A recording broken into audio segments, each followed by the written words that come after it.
Бадуун үйлдэлд шугамн тэгштгэл 7 дугаар анги. За аз жаргал. Аз жаргалыг оръё.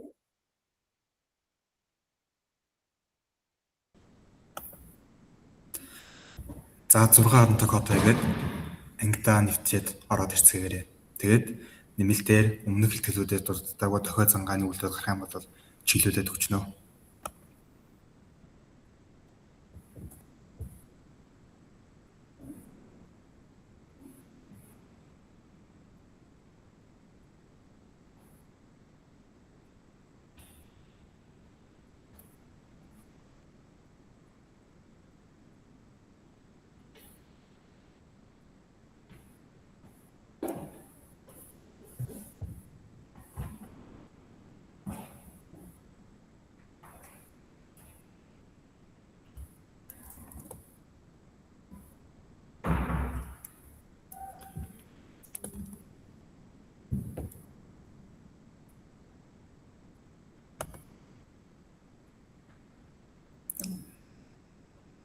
Тэгээд ангидаа орцоосон бол assignment хэсэгт даалгавар үсгэсэн байгаа. Та бүхэн дараад орцоорой.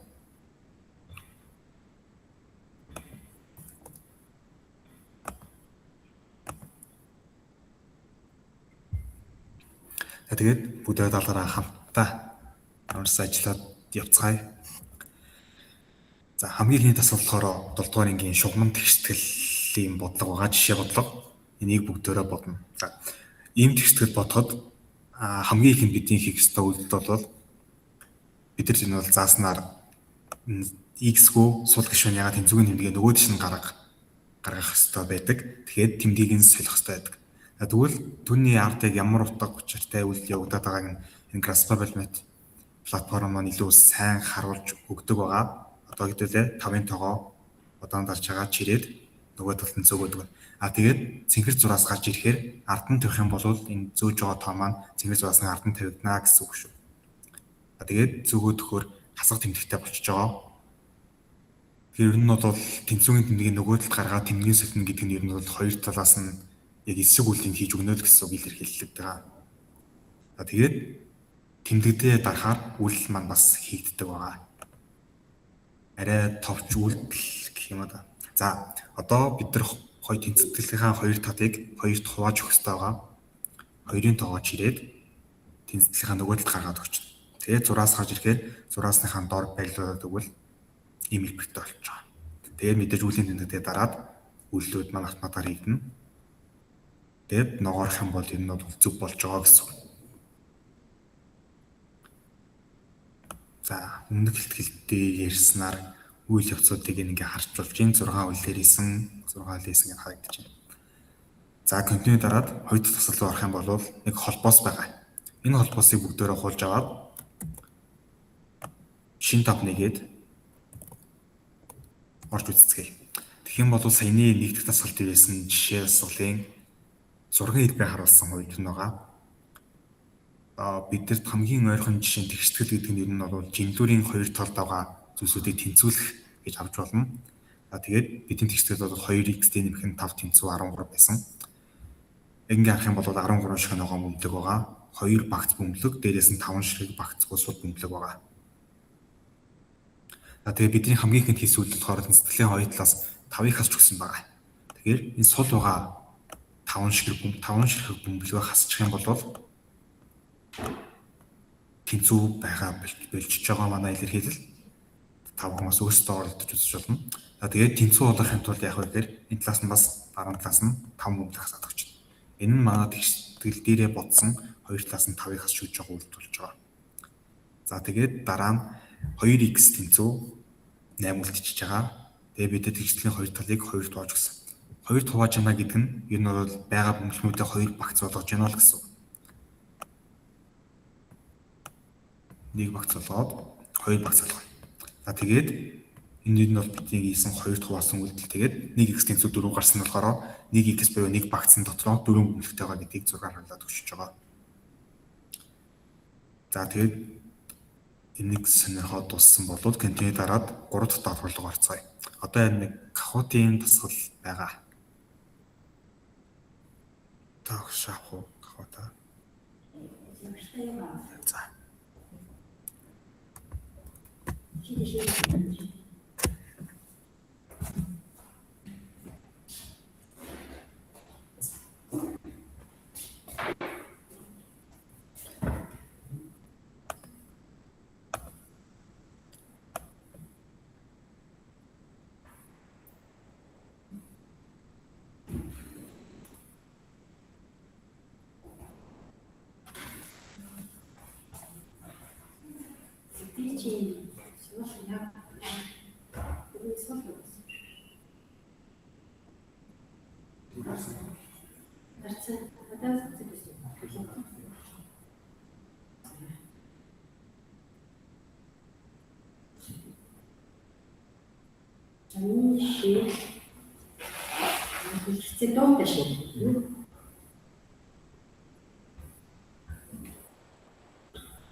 За одоо дэлгэсэн дээр гарч байгаа кахот тоглоомыг бүдээ нэвтэж аваад тоглоод үзье.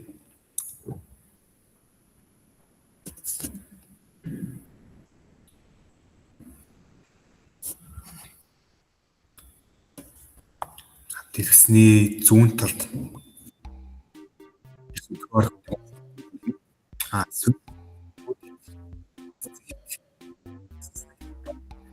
геймпин буюу 480-с 72 гэсэн кодыг хийгээд цоож болно.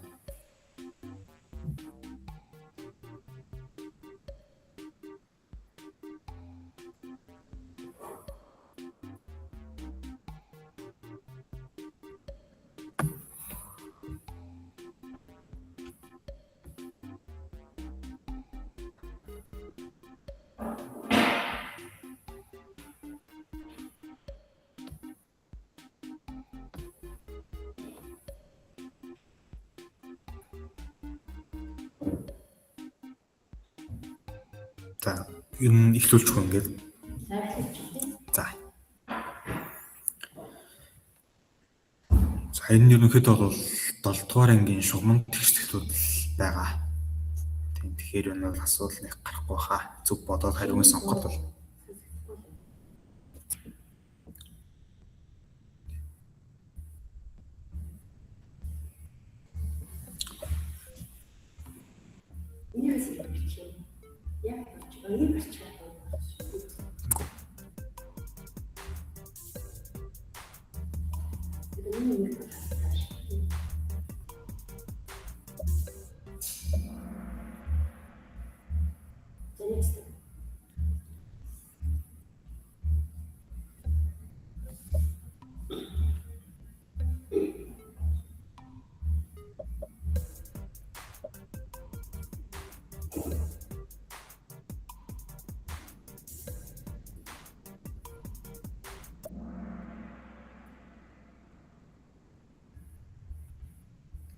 дараач асуулт.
Сонсогч нь одоо за ерөнхийдөө бол бэлгүүн заяа нэг хэцүү буюу цагааг гомдсон. За тэгээд одоо бодлогуудыгаа яаж бодсон байдлыг танилццгаая хэвлээ.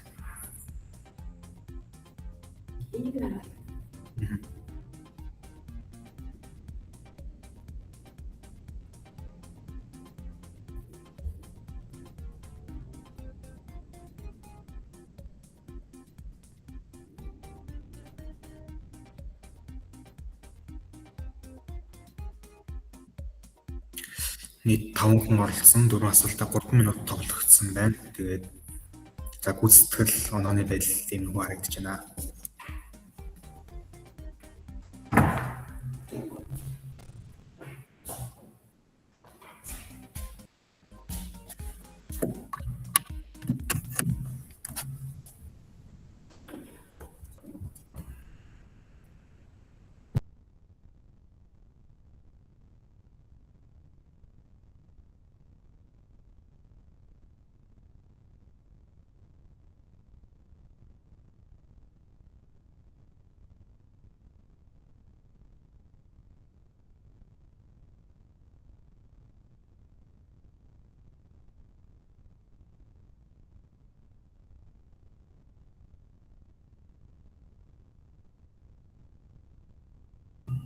За одоо за дөрөв дахь талбар руу ороод саяны Кахуттай гарч ирсэн асуултуудыг ямар үед хариулсан зөв байсан, ямар үед буруу хариулт гарч ирснийг энэ богино хэмжээний бичлэгийг хамтдаа үзье.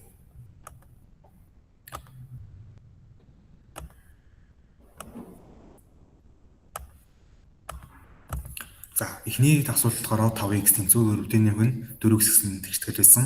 Зөв хариулт нь x тэнцүү 4 гарах байсан.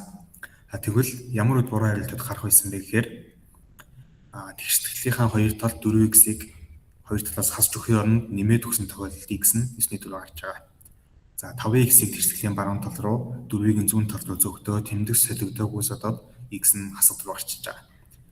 5x-с 4-ийг хасах үед 1x үлдэхийг одоо мартаад тэгээд x хураагдсан гэж үзэх юм бол x нь тэг гарчиж байгаа.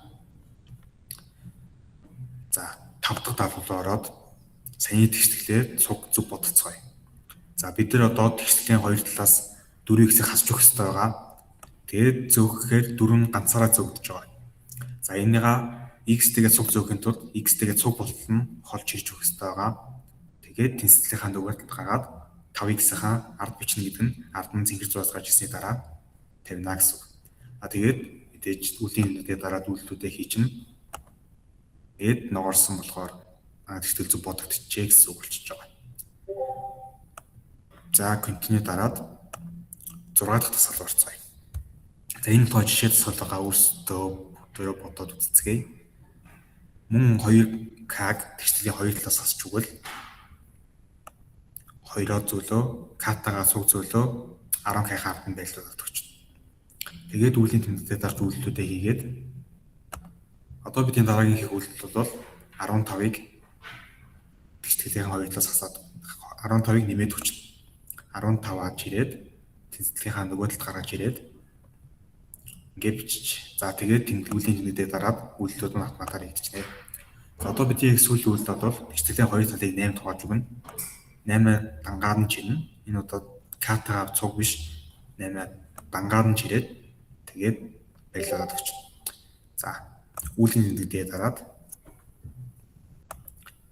хуваагдуулж. За тэгээд энэ үйлдэл бол сая хуваагдахгүй 31.8 бүхлээр хуваагддаг болохоор сая сэгсрэгдэж одоо болохгүй үйлдэлнэ гэдгийг бид сануулж өгч байгаа. За continue дараад 7 дугаар даалгавар руу орох юм бол Кахутын асуултанд дээр байсан өөр нэг тэгштгэлийн маань одоо дүгнэлт бичлэг байгаа. За 9-ийн үрчлэн 7-аас x тэнцүү 36 гэсэн тэгштгэл байсан. Энэ тэгштгэлийн маань зөв хариулт нь x тэнцүү 3 гарч байгаа. Тэгвэл ямар нэг буруу хариултууд гарах байсан бэ гэдгийг дахиад ярилцгаая. Гишүүнчлэн үржүүлээд хаалт задлахдаа 9-ийг 7-д үржүүлээд 63 гаргасан ч гэсэн 9-ийг хасах x үржүүлээд хасах 9-ийг өччихээгүй шууд хасах x-ийг нь бодсон үед x нь 10 гарчиж байгаа. За хасах 9-ийг тэнцүү 27 гэж зөв гаргасан ч гэсэн тэгштгэлийн хоёр талыг хасах ус хуваахтаа тэмдгийн алдаа гарах юм бол x нь хасах 3 гарч алдаа 50 гарсан байгаа. За харин сүүлийн ярианд болохоор тэгштгэлийн хоёр талыг 9 хуваах биш 36-аас 9-ийг хасаад өгчих юм бол 2-аас 9-ийг хасаад өгчвөл иймэрхүү хариу гарсан байгаа. За одоо 8 дахь дасгал руу ороод саяны тэгшгэлээ зөвөр бодцгоё. Энэ тэгшгэлийг бодоход бид нар хоёр янзаар бодож болно. Хамгийн ихний арга нь бол тэгшгэлийнхаа хоёр талыг 9 хувааж өгөх байгаа. 9-өөж жилээ тэгшгэлийнхаа нөгөө талд нь гаргаад өгчнө. Үйлдэлийн тэмдэгээ дараад үйлдэлүүд маань хийгдэнэ. Одоо бидний их үйлдэл бол 4-өө тэгшгэлийнхаа нөгөө талд гаргаж ирээд үйлдэлүүдээ хийгээд x-ээ тэнцвэрийнхаа нөгөө талд зөвгөөд өгчнө. Тэгээд үйлдэлээгээ манай хариу гарч байгаа. За нөгөө арга нь болохоор хаалт задлчууд эхлэх байгаа. Хаалт задлахын тулд хаалтны дээрээ дагаад 39-9 хаалтаараа үржүүлээд өчөж байгаа. За тэгээд үүлийн тэмдэгтээ дараад 9 x-ийн цуг тэнцвэрийнхаа нөгөө тал руу зөөцгöö. 36-аа мэдээж ард байлуулна. Тэгээд үйлдэлээ хийгээд өгчнө. Одоо 36-аа тэнцвэрлийнхаа нөгөө тал руу зөөж өгөөд 6-ныхаа ард байлуулахаар ард нь хасагдаад өчөж байгаа. Тэгээд үлийн тэмдэгтээ дараад үйлдэл маань хийгдэнэ. Одоо тэнцвэрлийн хоёр талыг 9 хуваагаад өгнө. Тэгээд үлийн тэмдэгтээ дараад үйлдэл маань хийгдэнэ. За ингэснээр манай хариулт зөв болсон байна гэж гарч ирж байна. Гэнтийн дараа дараагийн дасгал руу гарцгаая. За дараагийн дасгал нь болохоор энэ өгөгдсөн тэгштгэл өгөгдсөн байгаа. Өгсөн тэгштгэлийн тухай дараах хариултуудаас үнэн нь сонгоно гэж байгаа. Тэгэхээр энэ ганц үнэн хариулт бол бас биш байж болно. Үнэн хариулт байхгүй байж болно. Тэгээд бүгдээ дор бүний нэг ажлаад үзцгээе.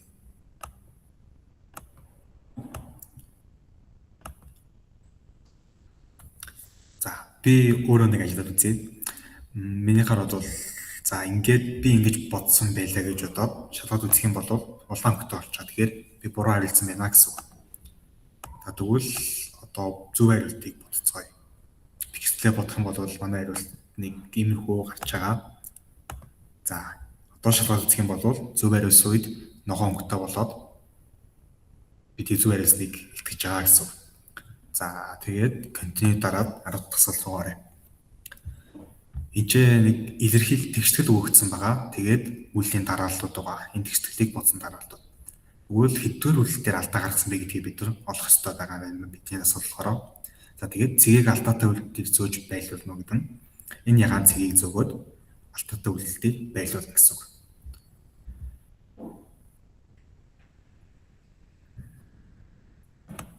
За би бодож байгаад за энэ үйлдэл дээр алдчих гэж бодоод ингээд тавьчлаа гэж бод. За тэгээд чек дарах юм бол улаан хөтө олж. Энэ нь болохоор бид буруу хариулт хийсэн байна гэсэн. Тэгээд одоо энэ илэрхийлэлээ шинжилээд үзэх юм бол бүгд нь эхлээд нэгдүгээр үйлдэлтэй бид нар ерөнхий хуваарьтай болгосон байна. Тэгээд бүтэр хуваарийг 2-оо үржүүлж өгөөд энэ гишүүн дээр 9-өө үржүүлж өгөөд энэ гишүүн дээр хэвээр нүлтэйгээд энэ гишүүн дээр 6-аар хуваарийг үржүүлсэн ч бүтэрийг нь үржүүлээг байна. Тэгвэл энэ хэсэгтээ бид нар алдсан байна гэж үзэж байгаа учраас энэ хэсэгтээ цэгээр байлуулж өгч. Тэгээд чек дарахаар ногоон өнгөтэй болно гэдэг нь бид зөв хариулсан байна гэсэн үг. За тэгээд дүгнэлт болгоод саяны үзсэн сурсан бүх тохиол зангаагаа ашиглаад энэ тэгшгэлийг хамтдаа бодцоогоод тэгээд илтгэлээ тусгая. За энэ тэгшгэлийг бодохын тулд бидний хамгийн их нэгүүлэлт бол мэдээж хаалт задлана. Хаалтны дараад задлж. За тэгээд хийж болох үйлдэлүүдээ үлийн хэлтэд дарж хийгээд тэгшгэлийнхаа хоёр талаас 7-ыг хасч үгүй, 7 зэтийг хасч үгүй. 7-гоо жилээ, зэттэй цуг жилээ ард нь байлуулаад өгч. Үлийн хэлтэд дарж үйлдэлүүдээ хийгээд одоо бидний хийх үйлдэл 32-ыг тэгшгэлийнхаа хоёр талаас хасч үгүй. 32-оор татаад 6-аас нь ард байлуулаад үлийн хэлтэд дарчихна. Гэт манай тэгшгэл ногоорсноор зүгээр гарсан байна гэсэн. За анхаарал хандуулсанд баярлалаа.